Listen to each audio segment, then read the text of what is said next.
Milí priatelia, oslovujem vás ako predseda neziskovej organizácie Priatelia Zeme SPZ.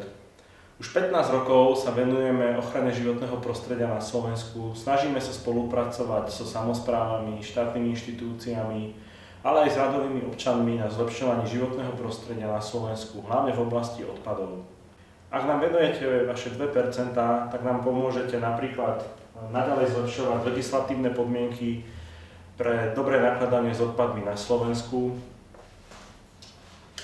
Pomôžete nám naďalej spolupracovať s obcami na zlepšovaní odpadového hospodárstva, ale aj na šírení dobrých príkladov a zaujímavých informácií medzi obcami.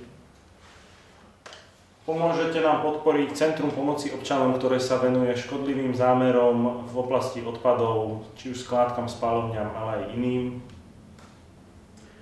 Pomôžete nám ďalej vydávať náš spravodaj Ekolisty, šíriť tak informácie nielen o našej činnosti, ale aj o rôznych zaujímavých témach v ochrane životného prostredia.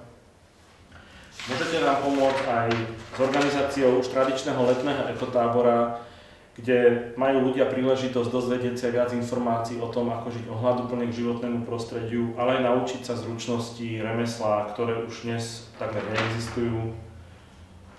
Môžete nám pomôcť aj zlepšiť našu web stránku tak, aby obsahovala viac hodnotnejších informácií pre širokú verejnosť a v mnohých našich ďalších aktivitách. Ak sa rozhodnete venovať 2% našej organizácii, budeme vám vďační nielen my, ale aj životné prostredie na Slovensku. Ďakujeme.